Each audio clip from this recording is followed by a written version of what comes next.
साधन करने का विशेष प्रयास करो। पहले मुखार बिंदु में हरि ओम, वाण में आसियस्तु नागो में, ओम नासोर में प्राण वस्तु आंखों में, अक्षतोर में चक्षुरस्तु कानों में, ओम कर्णयोर में श्रोतमस्तु हाथों में, हरि ओम बाहोर में बलमस्तु पाँव में, ओम भूयोर में औजो वस्तु अपने हृदय में, हरि ओम हृदय में शांत वस्तु शरीर के ऊपर छिटा ले लो। हरि ओम मरिस्थान में अंगानि चेतन सर्वाणि सह संतु। फिर से हाथों का स्नान कर लो। मंगल पूजा स्थाने श्री हस्त स्नानम समर्पयामहि। ओम मंगल मुख्यमानस्य नमो नमः। पूजा स्थाने स्वामी हरि ओम मंगल पूजा स्थाने ग्रह स्वामी रक्षाबंधनम कंकण धागा बंधनम समर्पयामहि। ओम मंगल मुख्यमानस्य नमो नमः। हरि ओम दीनबंधो बलिराजा दानवेन्द्रो महाबलं तेन त्वाम प्रतिबंधनानि रक्षति। माचल माचल मंगल पूजा स्थान रक्षा कंकणे धागा बंधनम समर्पयामहि। ओम मंगल मुख्यमानस्य नमो नमः। हरि ओम मंगल पूजा स्थान अभिषेकम समर्पयामहि। मंगल मुख्यमानस्य नमः। नमो ब्रह्मणे गौ ब्रह्महिताय च तद्विद्याय कृष्णाय गोविंदाय नमो नमः। पूजा स्थान अभिषेकम कटलहि कुंकुम कुर्यातम समर्पयामहि। दीपम श्री लक्ष्मी करोतु कल्याणं संबरम भविष्य विनाशाय दीप ज्योतिभ्यो नमो नमः। बाकी चरणों में फूल पाती अर्पण करो श्रीमान। और विशेष रूप से विनती प्रार्थना करो कि हे माते दुनिया की चारों दिशा में अमन चैन सुख शांति पीस प्रॉस्पेरिटी और हार्मनी के वातावरण बने। प्रेम से बोलो दीप माता की जय। आकाश मार्ग में सूर्य को प्रणाम करो, सातवें चंद्र को भी। हरि ओम सूर्य चंद्राय नमस्कार। सूर्य चंद्र की धरती को प्रणाम कर लो। मंगल पूजा स्थान धरती मातृकाय नमस्ते करो मही। बोलो धरती माता की जय। हाथों में फूल पाती को ले लो श्रीमान।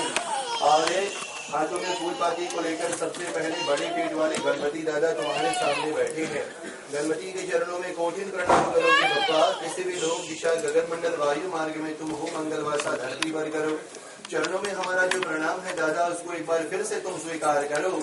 और आज तीसरे दिवस की निर्विघ्नता पूर्वक कथा समाप्ति के लिए हमको तुम ढेर सारा आशीर्वाद भी प्रदान करो। हरि ओम विनायकम महच पुण्यम सर्वदेवानां नमस्ते कृतं सर्वविघ्नहन्तरं श्री गौरी पुत्रे मावायहणम्। हरि ओम वक्रतुंड महाकाय गूढ सूर्यकोटि समप्रभा निर्विघ्नं कुरु मे देव सर्वकार्येषु सर्वदा। हरि ओम गजानन भूत गणाधिसेवितं कपिचारुभक्षणम् उमासुतं शूकविनाशकारिकम् नमामि विगणेश्वर पदपङ्कजम्। हरि ओम गणपति भुङ्गवामहे निधिनं त्वनिधिपति भुङ्गवामहे प्रियणं त्वा प्रिय पार्वती बताए हर हर महादेव हरे। प्रभु के चरणों में माथा टेक लो श्रीमान और बप्पा से आशीर्वाद की मांग करो। हरि ओम यश कामना पूर्ति भव सर्वदा लक्ष्मी कीर्तिमान चलामाने मंगल प्राप्ति महाकलिश है। चले प्रिय श्रोताओं, हर रात्रि तथा आज एक बार फिर से कथा को लेकर आगे बढ़े। भगवान जी का मंगलाचरण करें, उसके बाद में परमात्मा की वंदना करेंगे, भोग अर्पण करेंगे और राम कथा पुनः लेकर आगे बढ़ने का प्रयास करेंगे। सूचना जनता को जो लोग अपने द्वार से हमारे परमात्मा के लिए नैवेद्य मेवा मिष्ठान फल फूल पत्र पत्ती इत्यादि का प्रबंध करके लाए हैं, सम्मुख में आने का प्रयास करो और संगीत के माध्यम के द्वारा आज हम सब साथ में होकर प्रभु के चरणों में भोग अर्पण करने का प्रयास करेंगे। चलो प्रिय श्रोताओं, जो लोग अपने द्वार से नैवेद्य का प्रबंध करके लाए हैं, सम्मुख में आकर दादा को अपने हाथों से अर्पण करने का प्रयास करें। हरि ओम श्री लक्ष्मी करोतु कल्याण आरोग्य सुख संपदम मम शत्रु विनाशाय दीप ज्योतिभ्यो नमो नमः। मंगल पूजा स्थान नैवेद्य अर्पणम समर्पयामि।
रामचंद्र भगवान की जय। वंदो चरण कमल रघुनंदन, वंदो चरण कमल रघुनंदन, वंदो चरण कमल रघुनंदन, वंदो चरण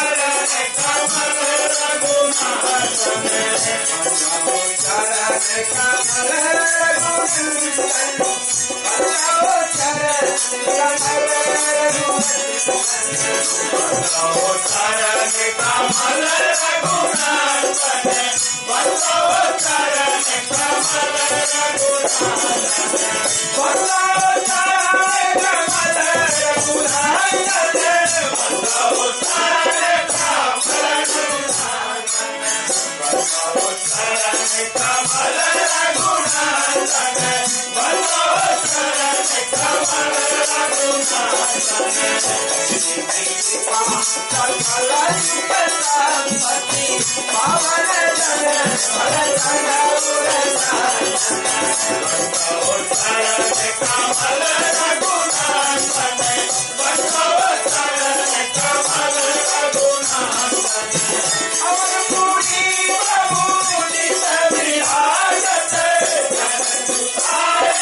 रणरङ्गधीरम् राजीवनेत्रम् रघुवंशिनाथम् कारुण्यरूपम् करुणाकरन्तम् श्रीरामचन्द्रम् शरणं प्रपद्ये मनोजं मारुततुल्यवेगम् जितेन्द्रिया बुद्धिमतां वरीक्षणम् वातातिवजं वानरयूतमुख्यम् श्रीरामचन्द्रं शरणं प्रपद्ये प्रणवं पवने कुमारे खलवन पावक ज्ञानधना जासु हृदयागारे बसहि रामेश्वर चापे धरा कुंद इंदु समदे उमारमणे करुणायना जाहि दीन वरणे करहु कृपा मर्दने मयना मंगल मूर्ति मारुति नंदने सकल मंगल मूल निकंदने पवने तने संतन हितकारी हृदय विराजत अवध बिहारी मात पिता गुरु गणपति शारद शिव समेत शंभु सुख नारद चरणे कमल बिंदौ सब काहू देहु राम पद नेहु निबाहु जय जय जय हनुमान गोसाई कृपा करो गुरु देव की नाई बंदहु राम लखन भय देहि या तुलसी के परम स्नेही बोलो मर्यादा पुरुषोत्तम रामचंद्र भगवान की जय। आए हुए महानुभाव, स्त्री समाज, पुरुष मंडली, हमारे छोटे छोटे बाल गोपाल, बड़ों को है आदर सम्मान, छोटों को है मन से प्यार और दुलार। बड़ों को है आदर सम्मान, छोटों को है मन से प्यार और दुलार। देवियों सज्जनों, एक बार फिर से साधु संत को है बंदगी और ब्राह्मण को है प्रणाम। साधु संत को है बंदगी और ब्राह्मण देवताओं को है प्रणाम। श्रोतागण कर जोर के तो जनता रानी को हमारा प्यार भरा जय सिया राम। देवियों सज्जनों, एक बार फिर से प्रभु की कृपा हमारे ऊपर हो रही है और जब जब परमात्मा की कृपा हमारे ऊपर होती है तब तब हमारा ऐसा भाग्य, तब तब हमारा ऐसा सौभाग्य आता है कि हम किसी संत महात्मा के द्वारे पर जाकर, किसी पंडाल में जाकर और गोस्वामी तुलसीदास द्वारा रचित जिसको पंडित ज्वाला प्रसाद जी ने सुंदर सुंदर शब्दों में सजाया है, रामायण महारानी का जो विशेष पाठ है उसको अपने कानों से श्रवण कर सके। आने के लिए जनता को विशेष धन्यवाद है कि आज एक बार फिर से आप लोगों ने हमारा जो निमंत्रण है उसको स्वीकार किया। अपने जीवन में से अपना बहुमूल्य, अपना कीमती समय आप लोगों ने हमारे लिए निकाला। उसके लिए मैं व्यास गादी से हमारी छोटी सी मंडली जनता को कोठिन कोठिन धन्यवाद दे रहे हैं। प्रिय श्रोताओं, चले एक बार फिर से कथा को लेकर आगे बढ़ते हैं। नारद जो कि ब्रह्मा के पुत्र है और सनक, सनंदन, सनातन और संत कुमार है, ये चारों के बड़े भाई एक बार फिर से मन में संकल्प को लेते हैं, मन में अनुष्ठान को ठान लेते हैं देव ऋषि नारदा कि चलो आज तीसरे दिवस पे हम किसी संत महात्मा के द्वारे पर जाकर और प्रभु की जो लीला है उसको अपने कानों से श्रवण कर सके। मन में अनुष्ठान को ठान लिया ब्रह्मापुत्र ने और चलते चलते एक बार फिर से सरोवर के पास पहुंचे। सरोवर के पास पहुंचे हैं देवर्षि नारदा, तो देखा तो एक बार फिर से पूरब में चंद्रमौली भगवान शंकर के साथ में राजा हिमांचल और माता मैना की कन्या माँ उमा अंबिका भवानी देवी पार्वती बैठ करे माँ एक एक प्रश्न परमात्मा से कर रही है और माँ के एक एक प्रश्नों का समाधान हमारे परमात्मा अपने मति के अनुसार माँ भगवती को दे रहे हैं। नारद ने प्रणाम किया तो आगे बढ़े तो एक बार फिर से नीलगिरी पर्वत के शिखर पर आ गए। तो आकर देखा पक्षियों का समाज जुट रहा है धीरे धीरे, क्योंकि गिद्धराज गरुड़ है जो पक्षियों के राजा है, जो गिद्धराज गरुड़ है वो काक भसुंड से एक बार फिर से आज है प्रश्न के ऊपर प्रश्न देने वाले हैं। गिद्धराज गरुड़ काक भसुंड से प्रश्न करेंगे और अपने मति के अनुसार काक भसुंड गिद्धराज गरुड़ के एक एक प्रश्नों का समाधान करने वाले हैं। नारद ने उन दोनों को प्रणाम किया और सरोवर की तीसरी घाटी पर पहुंचा। तो अगर देखा तो प्रयाग इलाहाबाद में याजबलक के साथ भरद्वाज बैठे हैं। कथा सुंदरकांड की चल रही है, जहां पर अंगद है, जहां पर वानर सेना के महामंत्री सुग्रीव है, जहां पर जामवंत है, ऋषपति जामवंत है, और जहां पर बड़े बड़े वानर सेना समाज मिलकर है, जहां पर बड़े बड़े वानर सेना मिलकर प्रिय श्रोताओं और ऋषिमुख पर्वत के ऊपर सभा कर रहे हैं। याजबलक भरद्वाज से प्रश्न कर रहे हैं, तो भरद्वाज संत महात्माओं के एक एक प्रश्नों का समाधान करा रहे हैं। नारद ने उनको भी प्रणाम किया और पहुंचे कहां पर, सरोवर की चौथी घाटी पर। और हमने तो कल आप लोगों को बताया कि जब ब्रह्मापुत्र नारद सरोवर की चौथी घाटी पर पहुंचे तो वहां पर नारद की भेंट हो गई कल्लुक महाराज से। और जब कल्लुक के द्वारे पर नारद पहुंचे तो देखा कि कलयुग तरण उपाय न कोई, कल्लुक से कोई नहीं तारेगा, कलयुग से ना तो कोई बचावेगा, राम भजन और रामायण दो ही। जग में दो ही तो सुंदर नाम है, दो ही तो सुंदर नाम है जग में, एक है राम दूजा है राम का नाम, एक है श्याम दूजा है मेरे ठाकुर जी का नाम।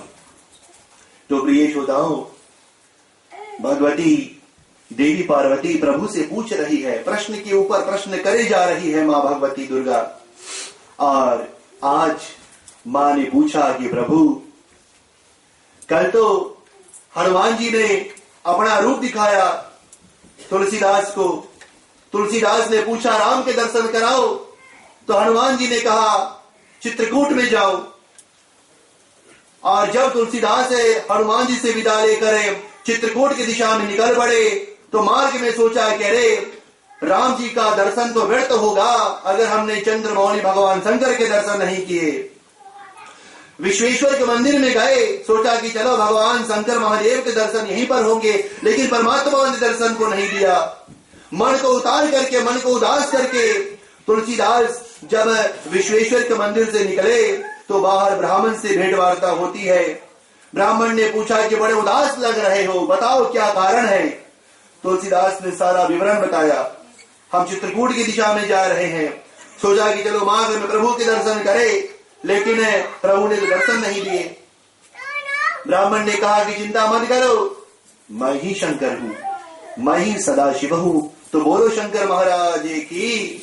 ब्राह्मण ने कहा कि मैं ही शिव हूँ और जो भी कुछ हनुमान ने तुमसे बताया है सभी सत्य होगा, क्योंकि रामायण का ये नियम है, मिथ्या ना जाए देव ऋषि वाणी, मिथ्या ना जाए देव ऋषि वाणी। जैसे धनुष से बाहर निकल जाए लौटकर कभी नहीं आती है, वैसे ब्राह्मण का वचन है, वैसे ब्राह्मण का श्राप है, कभी लौट कर नहीं आता। एक बार ब्राह्मण ने श्राप दिया तो लौट कर कभी वापस ले नहीं रह सकता।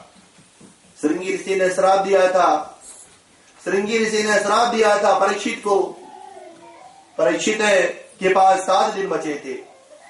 गंगा की घाटी पर जाकर भगवती के चरणों में बैठ गए और वेद व्यास पुत्र सुखदेव महाराज के मुखारविंदों से सप्तापरायण की विशेष कथा राजा परीक्षित ने सुनी। क्योंकि श्रृंगी ऋषि का श्राप है, अब तो मृत्यु आनी ही आनी है। और यहां पर भगवान शंकर बोले कि देखो तुलसीदास, हनुमान जी ने तुमको धरवर के रूप में बताया है कि तुमको मिलेंगे परमात्मा, चित्रकूट में जाओ। तुलसीदास चित्रकूट में पहुंचे तो सफेद चट्टान के ऊपर बैठे समाधि में लग गए। तो देखा तो पूरब की दिशा से दो युवराज घोड़े के ऊपर चले आ रहे हैं, हाथों में धनुष सर्कस में बांध पीला पीतांबर को पहनकर आ रहे हैं। तुलसीदास ने सोचा कि ये बड़े शूरवीर लग रहे हैं और बड़े पहुंचे हुए शिकारी लग रहे हैं। तुलसीदास ने अपने आंख मूंद लिए और दोनों युवराज उनके आगे से निकल गए। हनुमान जी ने, जब तुलसीदास ने अपने आंखें खोले, देखा तो सम्मुख में हनुमान जी खड़े हैं। हनुमान जी ने पूछा कि तुलसी, दर्शन किए प्रभु के? तुलसीदास ने कहा कि नहीं, दो युवराज जा रहे थे, बड़े सूरवीर पहुंचे हुए आत्मा लग रहे थे, बड़े पहुंचे हुए शिकारी लग रहे थे, अपने अपने आंख मूंद लिए। हनुमान ने कहा कि तू बड़ा मूर्ख है, यही तो परमात्मा थे, यही तो राम, यही तो लक्ष्मण थे जो दक्षिण की दिशा में जा रहे थे। तुलसीदास ने बारंबार अपने किस्मत पर कोसा। हनुमान जी ने कहा कि चिंता मत करो, राम घाट आना सुबह, वहां पर परमात्मा दर्शन देंगे। तुलसीदास पहुंच गए राम घाट और चंदन घिसने लगे। दो युवराज आए, बोले कि प्रभु हमको चंदन दे दो। तुलसीदास ने पूछा कि तुम दोनों राम लक्ष्मण ही हो? तब लक्ष्मण ने कहा कि हर साधु, हर संत, हर ब्राह्मण में तुमको राम लक्ष्मण दिखाई देगा। और तब तुलसीदास ने अपने हाथों से दोनों के गालों पर चंदन लगाई। हनुमान जी आए, पूछे, राम के दर्शन किए। तब तुलसीदास ने एक ही चौपाई, एक ही दोहा कहा था कि चित्रकूट के घाट पे हो गई संतन की भीड़। अरे भैया, तुलसीदास चंदन को घिस रहे हैं, देखो राम जी को तिलक कर रहे हैं, बोलो रामचंद्र की। और मंगलवार का दिन था। तुलसीदास ने चित्रकूट में ही बैठे बैठे रामचरितमानस की रचना प्रारंभ कर दी और वहीं पर बैठे बैठे देवियों सज्जनों, चित्रकूट में अयोध्या कांड तुलसीदास ने अपने मति के अनुसार लिख डाला। और जब तुलसीदास ने अयोध्या कांड विराम कर दी, तब उनका नाम गोस्वामी तुलसीदास हुआ। भगवती ने पूछा प्रभु से, पार्वती ने पूछा भगवान शंकर से कि तुलसीदास का नाम अब गोस्वामी क्यों हो गया? प्रभु ने कहा कि सुनो पार्वती, कि सुनो भगवती, गोस्वामी तुलसीदास का नाम अब गोस्वामी क्यों हो गया? क्योंकि उसने परिवार को त्यागा, पत्नी को त्यागा, पुत्र को त्यागा, अपने सारे इष्ट मित्र कुल कुटुंब परिवार को त्यागा। अब तो ना तुलसीदास को जीवन से कोई लगाव है, ना तो जीवन से कोई अटैचमेंट है, ना तो मृत्यु से उसको है कोई डर। अब तो उसने परमात्मा के दर्शन कर लिए। जब राम, हमारे प्रभु राम, भैया सीता, छोटे भैया लक्ष्मण को लेकर जब गंगा तट पे पहुंचे तो केवट ने भगवान के दर्शन किए। भगवान के चरण को केवट ने अपने हाथों से स्नान कराया। केवट को कोई डर नहीं, केवट को कोई डर नहीं। अब तो परमात्मा के दर्शन हो गए। अब तो चाहे शरीर में प्राण रहे चाहे ना रहे, लेकिन हमारी जो स्वर्ग की यात्रा है वो तो विशेष रूप से संपन्न है। तुलसीदास ने परमात्मा के दर्शन किए और हनुमान जी का क्या हुआ आगे सुनो। हनुमान जी तो अयोध्या में पहुंच गए। हनुमान जी भी अयोध्या में पहुंच गए। तुलसीदास ने सोचा कि हमको त्याग कर कहां जा रहे हो हनुमान? हनुमान जी ने कहा कि अरे तुलसीदास है, परमात्मा ने तुमको दर्शन दिया, लेकिन भगवान ने एक और धरवर के रूप में वरदान दे रखा है मनु शत्रुपा को कि त्रेता में राम बन के हम आवेंगे, थारे ही गोद में किलकारी मारेंगे। चौपाई आती है कि स्वयं मनु मनु अरु शत्रुपा, जिनते भई नर सृष्टि अनूपा, कि स्वयं मनु मनु अरु शत्रुपा, जिनते भई नर सृष्टि अनूपा। हनुमान जी पहुंच गए अयोध्या के द्वारे पर। तुलसीदास ने सोचा कि चलो हम भी हनुमान जी के साथ में चले, हम भी हनुमान जी के साथ में चले और परमात्मा के दर्शन अयोध्या की सीमा पर करेंगे। हनुमान जी आकर गद्दी लगाकर बैठ गए। सम्मुख में तुलसीदास जी आकर बैठ गए। और अब आगे क्या होगा? आगे प्रभु राम, छोटे भैया लखन, अनुज अयोध्या को त्याग करे, विश्वामित्र के साथ में घने जंगल की ओर निकलेंगे। लेकिन प्रिय श्रोताओं, जब तुलसीदास जी अयोध्या में आए, अयोध्या में आने से पहले यति चक्रवर्ती राजा प्रताप भानु से उनकी भेंट वार्ता हुई। राजा प्रताप भानु के ऊपर भी उन्होंने कथा की रचना की है और उसके बाद में विश्वामित्र के ऊपर भी कथा आती है। तो चले आज चौपाई को यहीं से लेकर बढ़ते हैं, कथा को यहीं से लेकर बढ़ते हैं। साधु संत का समागम आज होने वाला है, साधु संत का समागम आज होने वाला है अवध में, क्योंकि परमात्मा ने तो जन्म लिया है प्रिय श्रोताओं, क्योंकि भगवान ने वरदान दे रखा है। भगवान विष्णु ने अपने जीवन काल में 24 अवतारों को रखा। अग्नि का अवतार भगवान ने रखा, हयग्रीव का अवतार रखा, सनक सनंदन सनातन संत कुमार के अवतार को रखा, भगवान ने दत्तात्रेय के अवतार को रखा, भगवान ने नरसिंह के अवतार को रखा, परमात्मा ने पहुंचे अवतारों को रखा।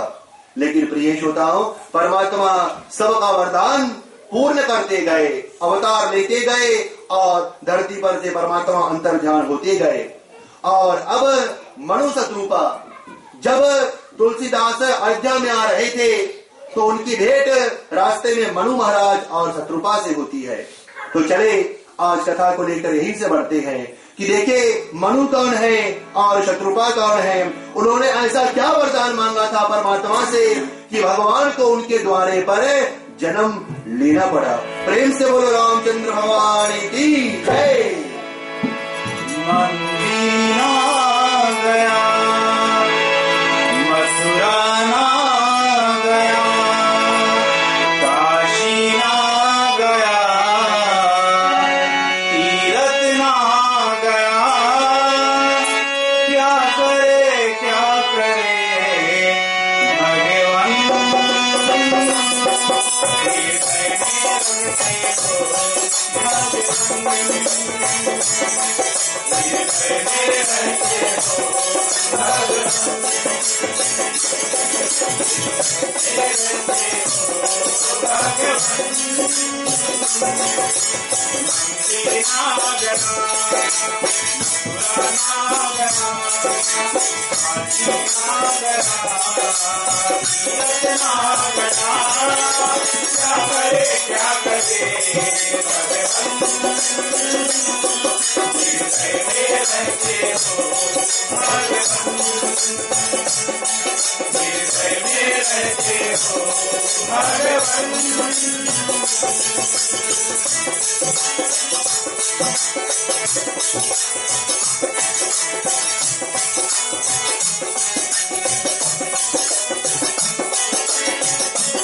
हो भगवन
और ऐसे ही देवियों सज्जनों, तुलसीदास निकले हैं चित्रकूट से अवध की ओर, अवध की दिशा में।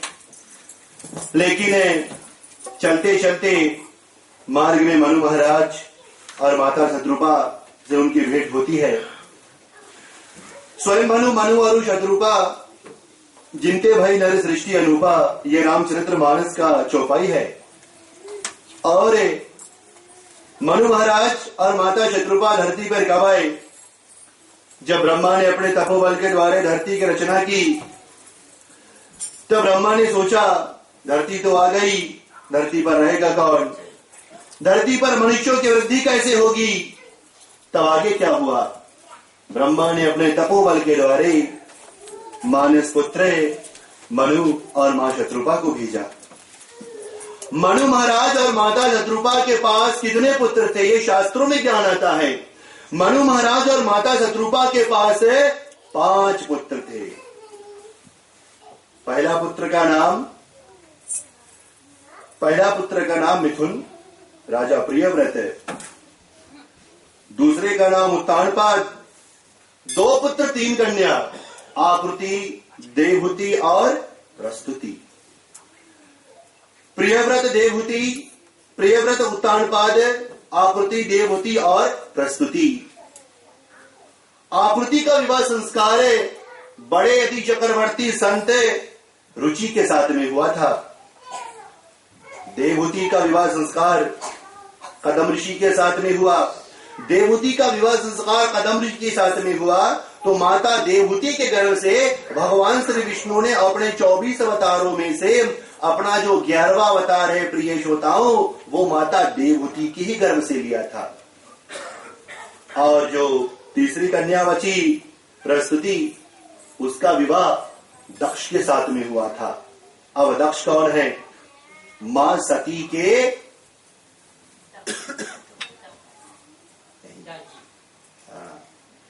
मां पार्वती प्रस्तुति का विवाह दक्ष के साथ में हुआ, तो मां सती की मां प्रस्तुति हो गई। और जब सती भगवान शंकर से बिना आज्ञा लेकर पहुंची दक्ष की दिशा में, तो वहां पर क्या हुआ, मां ने अग्नि में कूद पर अपने प्राण को निकाल लिए कि जन्म जन्म शिव पद अनुरागा। और इधर दो पुत्र थे, प्रियव्रत और उत्तानपाद। उत्तानपाद का बेटा था ध्रुव महाराज। अब मनु शत्रुपा को राज करते करते सैकड़ों करोड़ वर्ष बीत गए, और जब कानों के ऊपर बाल पका, कानों के ऊपर जब बाल सफेद हुए मनु महाराज के, तो मनु महाराज को याद हुआ कि जन्म बीत गई हरि भक्ति बिना। जन्म तो समाप्त हुआ, भक्ति यानी कि अनकंडीशनल लव, प्रेम तो हमने परमात्मा के साथ में किया ही नहीं। यहाँ पर तो बच्चे पैदा करने में हमने समय को गवाया, यहाँ पर तो राजपाट पैदा चलाने में हमने समय को गवाया, यहाँ पर तो सोना चंदन हीरे मोती मणियों को बटोरने में हमने समय को गवाया। परमात्मा के चरणों में तो हमने समय को दिया ही नहीं। अब मनु महाराज ने सोचा कि शत्रुपा भक्ति करने का समय हुआ। जबरदस्ती यानी कि बलात् अपना सारा राजपाट मनु महाराज ने अपने पुत्र उत्तानपाद प्रियव्रत को सौंपा और भक्ति करने के लिए दक्षिण में चले गए। दक्षिण दिशा में पहुंचे तो 100 बरस तक घोर तपस्या की, एक ही जाप किया, ओम नमो भगवते वासुदेवाय का। और जब 100 बरस बीते तो परमात्मा ने दर्शन दिए। भगवान ने दर्शन दिया कि मां मांगो क्या चाहिए थारे को। मां शत्रुपा ने अपने वस्त्र पसार के मांगा कि प्रभु आप जैसा पुत्र हमारे गोद में किलकारी मारे। भगवान ने कहा कि चलो अभी तो नहीं किलकारी मार सकते, लेकिन वचन दे रहे हैं मां जरूर आएंगे। और यही मनु महाराज, यही शत्रुपा अपने दूसरे जन्म में कौन हो गए, कश्यप और अदिति। और यही कश्यप और अदिति दशरथ और कौशल्या हो गए। और भगवान श्री रामचंद्र ने अपना 18वां अवतार यहीं पर लिया था। देवियों सज्जनों, प्रभु ने अवतार लिया, इसका मुख्य कारण क्या है? ये तो पार्वती ने प्रभु से पूछा कि भगवान ने अवतार लिया, अब भगवान को आने के लिए धरती पर कोई कारण तो होना चाहिए। अब परमात्मा ने अवतार लिया क्योंकि मां को वरदान दे रखा था धरोहर के रूप में। अब पुत्र ने मां को वचन दिया, और जब पुत्र मां को वचन देता है तो पुत्र को वचन का पालन ही करना पड़ता है। पुत्र ने मां को वचन दिया, हम आएंगे। मनु महाराज शत्रुपा कश्यप अदिति हो गए। दशरथ कौशल्या जब आए तो भगवान को वहां पर अवतार लेना पड़ा। लेकिन अभी रामावतारी में जब भगवान ने अवतार लिया प्रिय श्रोताओं, तो भगवान का 6 अवतार और बचे हैं, 5 अवतार और बचे हैं। और परमात्मा ने तो अवतार लिया। अब हनुमान जी तो आ गए हैं अयोध्या में, और तुलसीदास ने मनु महाराज शत्रुपा को प्रणाम किया और आ गए कहां पर, अयोध्या में। जब अयोध्या में आकर तुलसीदास पहुंचे तो हनुमान जी से बताया, मनु महाराज शत्रुपा से हमारी भेंट वार्ता हुई थी, वहीं से मनुष्यों की जो वंशावली है वो श्री गणेश आगे बढ़ी है। और तुलसीदास ने कहा, हनुमान परमात्मा के दर्शन एक बार हमने चित्रकूट में किए हैं, और दर्शन कराओ। हनुमान जी ने कहा, यहीं पर बैठो, अभी परमात्मा आएंगे विश्वामित्र के साथ में, तब भगवान के दर्शन करना। अब आगे क्या होगा? गाधी सुवन को आगमन यही पंचम विश्राम, गाधी सुवन को आगमन यही पंचम विश्राम, वध सुबाहु को की निज में पूरे मन सब काम। जब विश्वामित्र के ऊपर मारीच और सुबाहु अत्याचार करने लगे देवियों सज्जनों, तो विश्वामित्र जी उनकी अत्याचार को देखकर, उनके उपद्रव को देखकर बड़े चिंतन में पड़ गए। अब विश्वामित्र ने तो घोर संकल्प लेकर रखा है कि अगर हम इनका वध करेंगे तो हमारा जो संकल्प है वो टूट जाएगा, अब इन दोनों से छुटकारा पाने के लिए देवियों सज्जनों विश्वामित्र समाधि में बैठ गए।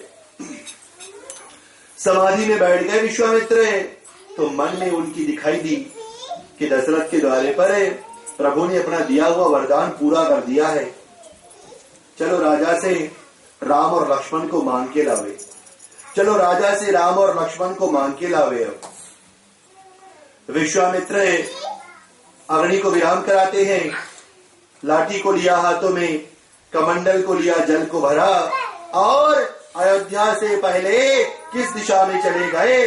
पश्चिम में चले गए। विश्वामित्र पश्चिम में चले गए, पहुंचे सरयू नदी के घाटी पर कि सरयू नदी तीन स्नाना।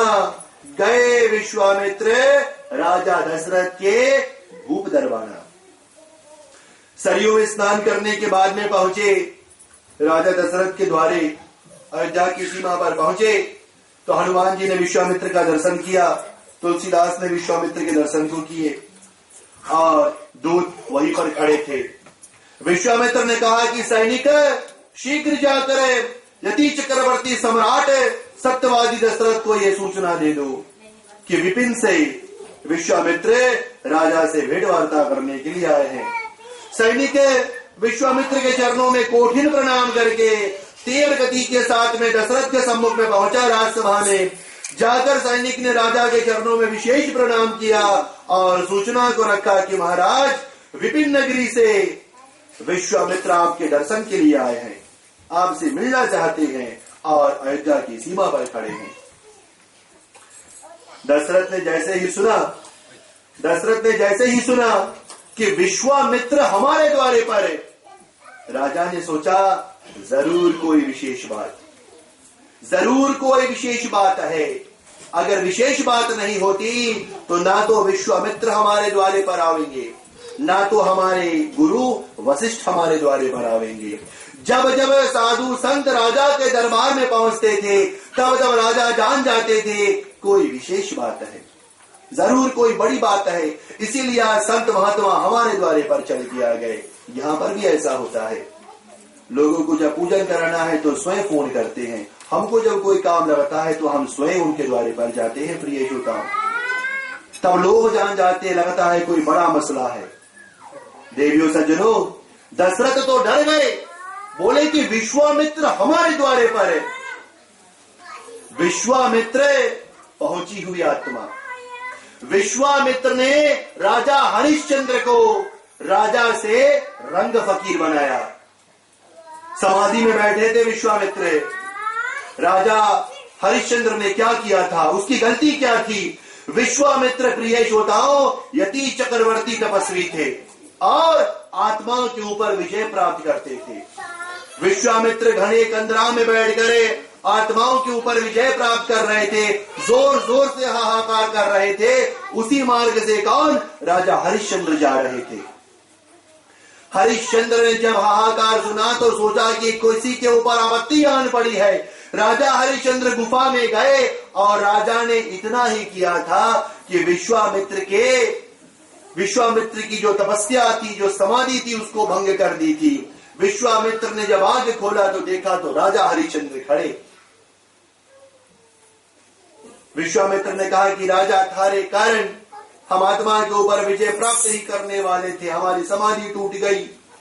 अब विश्वामित्र ने कहा राजा इसका जो कर्जा है तुमको चुकाना पड़ेगा। हरिश्चंद्र ने कहा जो चाहिए मांग लो, राजपाट, हमारे प्राण मांग लो, जो भी कुछ चाहिए हम जरूर देंगे।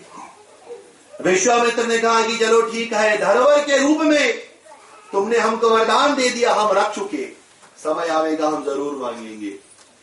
एक दिन हरिश्चंद्र अपने राजसभा में बैठे थे और अचानक पहुंच गए राजसभा में विश्वामित्र। बोली कह रही ओ राजा, अरे ओ राजा हरिश्चंद्र, आज हम तुमसे वरदान मांगने के लिए आए हैं।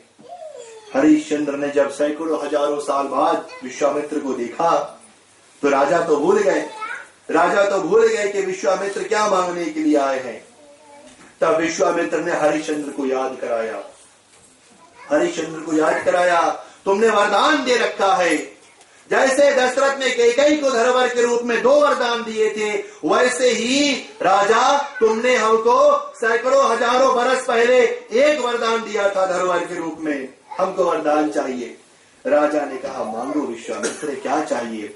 विश्वामित्र ने कहा सारा राजपाट लपेट के हमको दे दो। विश्वामित्र को देना पड़ा, हरिश्चंद्र को देना पड़ा, क्योंकि प्रिय श्रोताओं, सूरवंशियों में 36 राजा है हरिश्चंद्र, याद रहे। 61 राजा थे सूरवंशी में, दशरथ इक्ष्वाकु के वंशावली में। हरिश्चंद्र 36 राजा है। हरिश्चंद्र को देना पड़ा। पत्नी नाम तारामती। हरिश्चंद्र पत्नी तारामती एक पुत्र को लेकर राज छोड़ गए। राजा की इतनी बड़ी दुर्दशा हो गई थी, पत्नी को बेचना पड़ा, क्योंकि विश्वामित्र ने कहा वरदान पूरा नहीं हुआ और धन चाहिए। विश्वामित्र ने पत्नी को बेच डाला, धन विश्वामित्र को दे दिया। पुत्र के शरीर से उसके प्राण चले गए, लेकिन राजा रंग से फकीर हो गए। हरिश्चंद्र के पास रहने के लिए स्थान नहीं बचा, तो राजा हरिश्चंद्र शमशान में जाकर रहने लगे। और जब उसको वरदान फिर से प्राप्त हुआ, तो राजा हरिश्चंद्र शमशान भूमि के राजा बने। लोग सोच रहे होंगे कि राजा हरिश्चंद्र बीच में कहां से आएंगे? विश्वामित्र तो राजा दशरथ के पास आ रहे थे, ये पंडित हरिश्चंद्र की कहां से लेते आए? देवियों सज्जनों, हरिश्चंद्र को सभी ने देखा, हरिश्चंद्र को सभी ने देखा। हम उसको करीबन हर दिन देखते हैं, लेकिन उसको हम अटेंशन नहीं पाए करते। हरिश्चंद्र शमशान के राजा। जब जब हम लेवंसी बोल्डाउड में जाते हैं, सेमचारी के शमशान भूमि में, अगर फाटक से भीतर हलते हो तो लेफ्ट हैंड साइड में हरिश्चंद्र जी खड़े हैं लाठी को लेकर। जब शव शमशान में आती है, तो राजा हरिश्चंद्र से ही अनुमति लेनी पड़ती है। अनुमति लेनी पड़ती है हरिश्चंद्र से, हम इसको लाए हैं, अनुमति दो ताकि इसको हम अग्नि में ढकेल सके। अगर हरिश्चंद्र अनुमति नहीं देते हैं, तो देवता भी उस शव को नहीं ग्रहण करते। इसी कारण से कभी शमशान भूमि में जाओ, चाहे बोल्डाउड ला जाओ, चाहे मेनिकौ ला जाओ, हरिश्चंद्र वहीं पर खड़े हैं। शमशान के राजा, उनसे पहले अनुमति की मांग करो, उनसे पहले अनुमति की मांग करो, तब शमशान भूमि में प्रवेश करो। बोलो राजा हरिश्चंद्र की। ये विश्वामित्र की गति है, विश्वामित्र पहुंची हुई आत्मा। तो देवियों सज्जनों, विश्वामित्र पहुंच गए राजा के दरबार, पहुंच गए राजा के दरबार, और राजा को पता भी लग गया विश्वामित्र जी आए हैं। साधु समाज को लेकर राजा दशरथ आए हैं विश्वामित्र के स्वागत के लिए। तो चले आगे चौपाई में देखिए देवियों सज्जनों, बड़े मान और सम्मान, फेम और डिग्निटी के साथ में राजा दशरथ ने विश्वामित्र का स्वागत तो किया, लेकिन जो दुर्दशा राजा हरिश्चंद्र की विश्वामित्र ने की थी, वही कुछ ऐसी दशा आज विश्वामित्र राजा दशरथ की ही करने वाले हैं। प्रेम से बोलो राजा दशरथ की, बोलो राजा रामचंद्र की जय। भगती चुनरिया ओढ़े मैंने अपने प्रभु के नाम रे।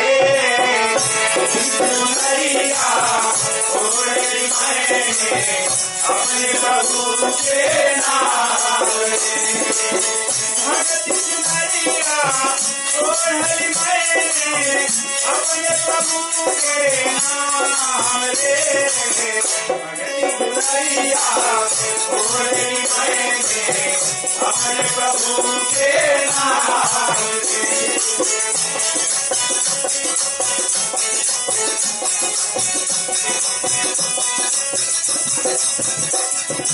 दुनिया कन तुला चलाया राजा, बिना लगायो रहे श्री समाजा। हरि दानव करो की तन मारी, विजय आसन पर रही राजे। अपने प्रभु के नाम रे, भगती दुलरिया ओढ़ी मैंने अपने प्रभु के नाम रे।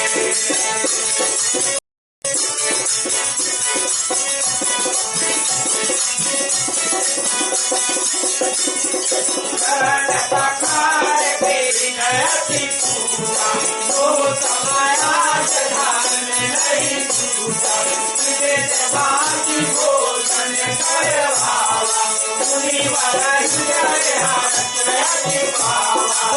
भगति दुलरिया ओढ़ी मैंने अपने प्रभु के नाम रे, भगति दुलरिया ओढ़ी मैंने अपने प्रभु के नाम रे।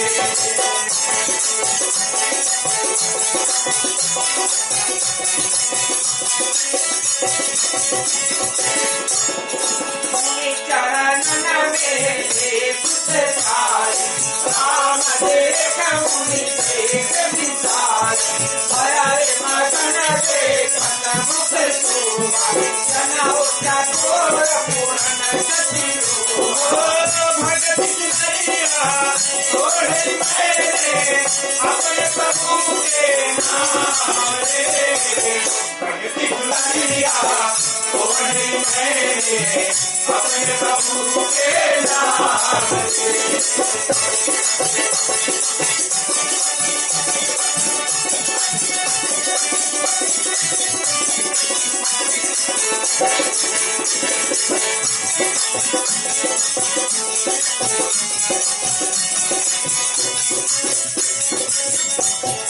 सब मन हर्ष वचन कहलावे, नीरज कृपा से नर पावे, कही कार दया मन तुम्हारा, बहुतो करतन लायो बारा। भगति दुलरिया ओढ़ी मैंने अपने प्रभु के नाम रे, भगति दुलरिया ओढ़ी मैंने अपने प्रभु के नाम रे।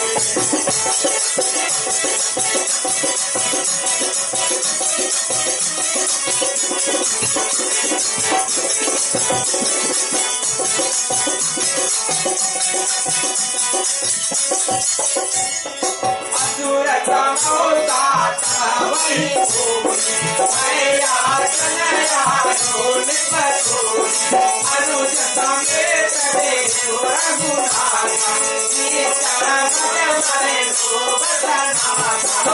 भगति दुलरिया ओढ़ी मैंने अपने प्रभु के नाम रे, भगति दुलरिया ओढ़ी मैंने अपने प्रभु के नाम रे।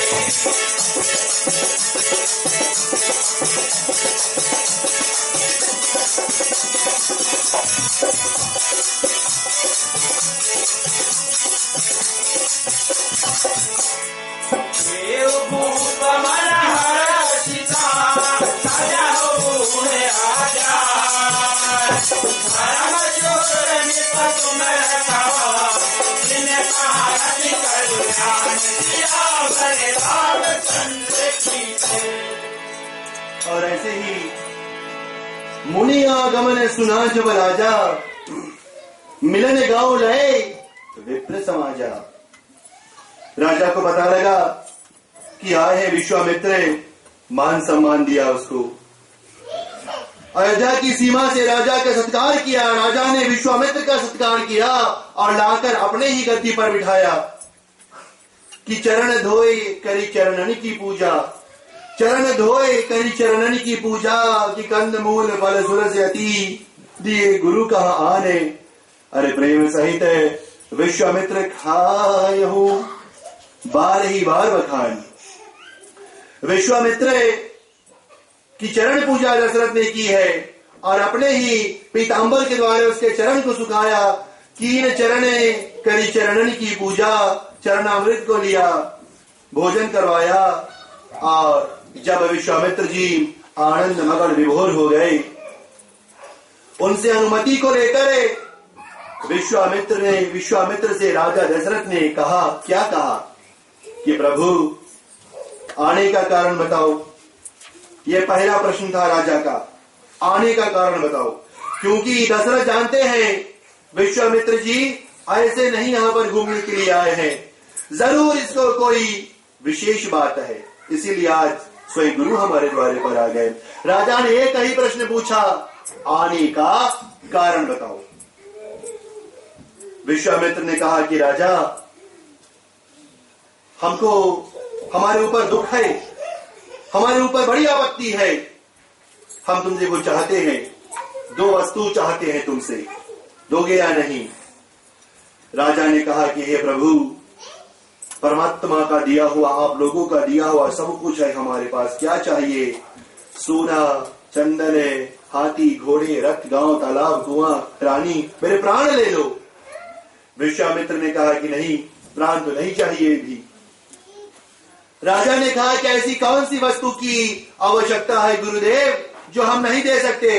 विश्वामित्र ने कहा कि तुम ही दे सकते हो राजा, इसी कारण से आज हम तुम्हारे द्वारे पर आए हैं, दोगे या नहीं। राजा ने सोचा कि ऐसी कौन सी वस्तु हमारे पास है जो आज गुरु मांग रहे हैं। विश्वामित्र ने कहा, अगर हमने मांगा और तुमने दिया नहीं तो। राजा ने कहा, नहीं देंगे तो प्राण ले लेना हमारे। विश्वामित्र ने कहा, प्राण नहीं चाहिए, वरदान चाहिए थारे से। देवियों सज्जनों, 61 राजाओं ने राज किया है सूर्यवंशी में। राजा इक्ष्वाकु के वंश में सगर से लेकर अंशुमान, अंशुमान से लेकर दिलीप, दिलीप से लेकर भागीरथ, भागीरथ से लेकर हरिश्चंद्र, हरिश्चंद्र से लेकर इक्ष्वाकु, इक्ष्वाकु से लेकर दशरथ, दशरथ से लेकर रामचंद्र। सभी की एक ही रीत बनी रही कि रघुकुल रीत सदा चली आई, प्राण चाहे वचन, अगर वचन नहीं दे सकते हो तो प्राण दोगे। राजा ने दिया वचन कि अगर हम वचन नहीं पूरा करेंगे तो हमारे प्राण ले लेना। जैसे ही राजा ने वरदान को धरा रखा, विश्वामित्र ने एक ही चौपाई कहा था कि अनुज समेत देहु रघुनाथा, लक्ष्मण के साथ में राम को दे दो हमको, लक्ष्मण के साथ में राम को दे दो। पहला वस्तु है राम, दूसरा पात्र है लक्ष्मण, दोनों को हमको दे दो। राजा ने कहा, मेरे प्राण मांग लो, लेकिन मेरे राम और मेरे लक्ष्मण को मत मांगो। देवियों सज्जनों, विश्वामित्र ने कहा, प्राण नहीं चाहिए, राम और लक्ष्मण चाहिए। राजा ने दोनों को तो सौंपा, लेकिन कौशल्या ने रोकना चाहा। परमात्मा ने मां को धीरज दिलाया और विश्वामित्र के साथ निकल पड़े। अयोध्या की सीमा पर जब विश्वामित्र के साथ पहुंचे राम और लक्ष्मण, तो हनुमान जी बोले कि प्रभु हम भी चलेंगे थारे साथ। राम जी ने कहा कि अभी तुम नहीं चल सकते हनुमान। हनुमान जी ने कहा, तो हमारी और आपकी मित्रता कहां पर होगी, हमारी और आपकी मिलन कहां पर होगी, राम और हनुमान मिलन कहां पर होगा। राम जी ने कहा, हनुमान अभी तो हमको आना है वन, हम यहाँ पर राजपाट चलाने के लिए नहीं, हम तो यहाँ पर वनों की रचना देखने के लिए आए हैं। हनुमान तुम ऐसा करो, तुम ऋषिमुख पर्वत पर चले जाओ किष्किंधा में, किष्किंधा में जाओ, ऋषिमुख पर्वत के ऊपर है, वहां पर तुमको वानर सेना के महामंत्री सुग्रीव मिलेंगे, तुम उन्हीं के साथ में रहना। और जब मां कई वरदान मांगेंगी राजा से, हमको आना पड़ेगा वन, हम तुमसे वहीं पर मिलेंगे, ऋषिमुख पर्वत के शिखर के ऊपर है। तुलसीदास ने कहा, प्रभु हमारा क्या होगा। भगवान ने कहा, तुम फिर से लौट जाओ चित्रकूट, चित्रकूट में जाओ, वहीं पर पर्ण कुटी में रहना, और हम जब आवेंगे वहां पर हम तुमसे वहीं पर मिलेंगे। हनुमान जी और तुलसीदास को तो भगवान ने रवाना कर दिया। राम लक्ष्मण विश्वामित्र के साथ निकल पड़े, चलते चलते पहुंच गए गंगा के तटवर्ती घाटी पर। राम ने गंगा की उत्पत्ति पूछी तो विश्वामित्र ने गंगा की उत्पत्ति बताई। इधर विश्वामित्र का क्या हुआ। विश्वामित्र के विषय में तो ऐसी बताई जाती है, प्रिय श्रोताओं, बहुत पहुंचे हुए तपस्वी थे। इतने घोर तपस्या में विश्वामित्र जी बैठे थे कि देवराज इंद्र जो देवताओं के भी राजा है विश्वामित्र से चौंक गए। देवराज इंद्र सबसे डरते थे तो देवताओं के राजा, लेकिन डरते थे सबसे। विश्वामित्र से डर गए। सोचा कि अगर इसने अपना तपस्या प्रारंभ समाप्त कर लिया तो हमारी गद्दी छीन गई। देवराज इंद्र ने जब प्रहलाद पुत्र बलि को देखा तो देवराज इंद्र फिर से डर गया। बलि की कथा कल, लेकिन आज देवराज इंद्र ने जब विश्वामित्र को देखा तो सोचा कि इसकी समाधि को तोड़ना ही पड़ेगा। आगे क्या हुआ? अब देवराज इंद्र ने किसको भेजा? विश्वामित्र की तपस्या भंग करने के लिए रानी अप्सरा मेनका को भेजा। मेनका आई अपने सौंदर्य से विश्वामित्र को अपना कर लिया। विश्वामित्र जी इतने लम्बे हो गए मेनका के साथ में, इतने प्यार में भर गए प्रियेश होताओं कि पूजा पाठ तपस्या सब कुछ बंद हो गया। लेकिन बहुत बरसों तक विश्वामित्र और मेनका साथ में थे। लेकिन जब विश्वामित्र को पता लगा कि ये इंद्र की चाल थी तो विश्वामित्र ने मेनका को श्राप नहीं दिया। क्यों? क्योंकि इतने दिनों तक थे विश्वामित्र एक और मेनका से जल रहे थे, लेकिन दूसरे दिशा में प्यार तो था। कितने दिन तक हमने इसको प्यार किया, और असल में मेनका और विश्वामित्र का प्यार सच में बन गया था। आगे मेनका और विश्वामित्र की एक कन्या थी। मेनका और विश्वामित्र की एक कन्या थी जिसका नाम था शकुंतला देवी। शकुंतला की कथा तो भागवत में आती है। संत महात्मा कड़वा हुआ करते थे। मेनका ने शकुंतला को ले जाकर रख दिया था संत महात्मा कड़वा के आश्रम के बाहर, और आगे यही शकुंतला आगे चल के दुष्यंत की पत्नी हुई। कुरु यानी कि राजा शांतनु के वंशावली में आकर शकुंतला एक बहू हुई थी। देवियों सज्जनों, ऐसी विश्वामित्र की लीला है। तो प्रिय श्रोताओं, प्रभु के चरणों में प्रेम दर्शाना है हमको। चलते चलते विश्वामित्र राम लक्ष्मण गंगा पे आ गए हैं, और वही विश्वामित्र की कथा आज शंकर भगवान माँ भगवती पार्वती को सुना रहे थे। प्रेम से बोलो रामचंद्र की। देवियों सज्जनों, चले कथा को यहीं पर विराम करते हैं। आज कथा बड़ी विस्तार है, बड़ी लंबी है। कथा में घुस जाएंगे भीतर तो निकलने का समय लगेगा। देवियों सज्जनों, समय हुआ कि हर रात्रि की तरह हम अपने पैरों को कष्ट देकर खड़े होते हैं, और हर रात्रि की तरह हम राम जी के चरणों में आरती दर्शन करने का प्रयास करते हैं। चले आरती की तैयारी करें, आरती को प्रज्वलित किया जाए। और एक बार फिर से, अगर दोनों दंपति साथ में हैं तो साथ में आरती करने का प्रयास प्रभु जी का हम करेंगे। चले आरती का समय हुआ। ढोल, नगाड़े, शंका और घंटों के माध्यम से राम जी के चरणों में आरती दर्शन करने का हम प्रयास करें।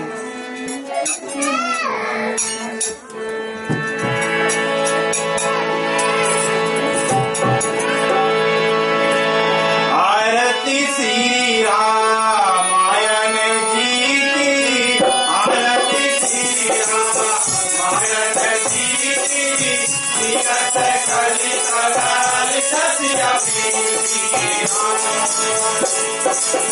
गावत ब्रह्मादि गौरी नारद, गावत ब्रह्मादि गौरी नारद, वाल्मीकि ज्ञान विशारद।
सिंहासन यह सवेरा पर सिंहासन दिया समेता बैठे राम होए चित चेता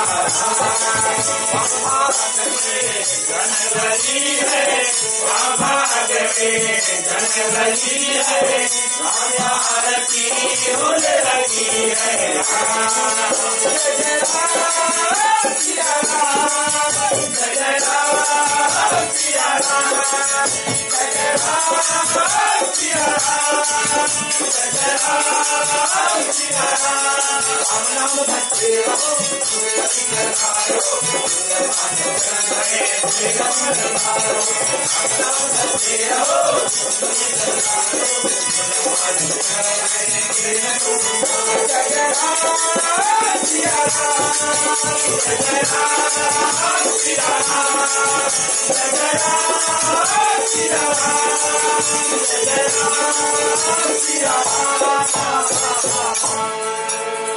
मंगलकर्पूरी आरती नरेशनम्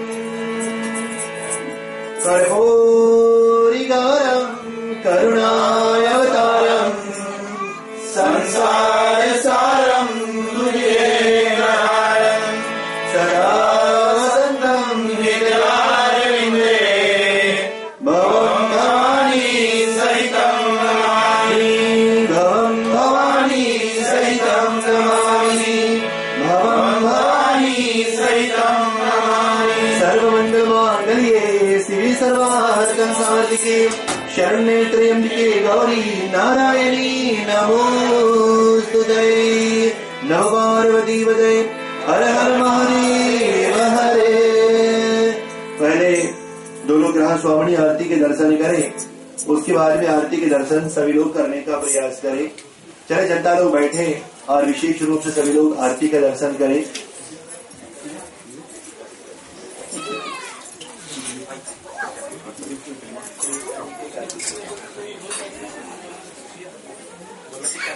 हरि ओम श्री लक्ष्मी करोतु कल्याणम् आरोग्य सुख संपदम् मम शत्रु विनाशाय दीप ज्योतिभ्यो नमो नमः। मंगले आरती दर्शनम समर्पयामि। चले सभी लोग आरती का दर्शन करें।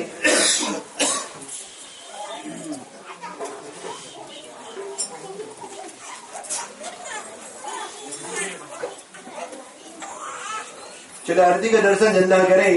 अंत में बैठकर प्रभु के चरणों में क्षमा याचना करने का हम विशेष रूप से प्रयास करें। बचे हुए फूल हाथों में ले लो ग्रह स्वामिनी और प्रभु के चरणों में एक बार फिर होकर कोटि धन्यवाद करो भक्ति बप्पा। किसी प्रकार की त्रुटियां कमियां विघ्न बाधा हो गई हो तो हमको अनजान बालक समझ करके क्षमा करो। हरि ओम दूर करो दुख दर्द सभी दया करो भगवान मन मंदिर उज्ज्वल करो तेरा निर्मल ज्ञान। जिस घर में हो आरती चरणे कमल जिलाए कहा हरि वासा करे सत्य लोक से आए। सब कुछ दीना आपने भेंट करूं क्या नाथ नमस्कार का भेंट लो जोड़ मैं दोनों हाथ। मंत्रहीनम क्रियाहीनम भक्तहीनम जनार्दनम यदपूजितं मयादिदेव परिपूर्णं तदुस्तमहे परिपूर्णं तदुस्तमहे परिपूर्णं तदुस्तमहे। ओम शांति शांति शांति। पुष्पं समर्पयामि। हरि ओम पूजा स्नान हस्त स्नानम हाथों का स्नान कर लो। हरि ओम हस्तम प्रत्यक्षालम गोविंदाय राविंद योगः। हरि ओम पूजा स्थाने श्री हस्त स्नानम समर्पयामि। मंगल मुख्यमानस्य नमो नमः। हाथों का स्नान उसके बाद में भगवान का जो चरणामृत है उसका पान कर लो। हरि ओम श्री नैवेद्य अर्पणम समर्पयामि। राम कहे सुख उपजे कृष्ण कहे दुख जाए दुर्गा कहे सुख उपजे काली कहे दुख जाए। महिमा महाप्रसाद की पावे सो भोग लगाए। सियावर रामचंद्र पद गुरु शरणम राधे वर कृष्ण चंद्र पद गुरु शरणम। अकाल मृत्यु हरणम सर्वव्याधि विनाशनम विष्णु पादोदकम पितवा पुनर्जन्म नावृतः साधु संत को बंदगी, ब्राह्मण को प्रणाम, श्रोता गण कर जोड़ के जनता को जय श्री राम। एक बार फिर से आने के लिए जनता को कोटि धन्यवाद। देवियों सज्जनों, आज के हमारे गृह स्वामी यानी कि मुख्य जजमान श्रीमान और श्रीमती अरुण प्रसाद और साथ साथ में श्रीमान और श्रीमती एल्फिन दयाल, सभी को विशेष धन्यवाद है जिन्होंने हमको तन मन और धन से धन्यवाद दिया। विनीस इलेक्ट्रिकल के श्रीमान जी, आपको भी धन्यवाद है। मिनिका इंडियन एसोसिएशन को भी विशेष धन्यवाद, उन्होंने हमको ये पंडाल उपलब्धि कराया। अरुण प्रसाद जिन्होंने हमको सजावट में सहयोग दिया है। देवियों सज्जनों, एक बार फिर से आने के लिए सभी को कोटि कोटि धन्यवाद दिया जा रहा है और खास करके अपने अंकल जी श्रीमान विजय शर्मा जी को हम धन्यवाद देते हैं, जो समय से आकर फूल हमारे लिए उपलब्ध करवाते हैं और कोई भी कष्ट हमारे ऊपर होती है विशेष रूप से हमारा सहयोग ये देने का प्रयास करते हैं।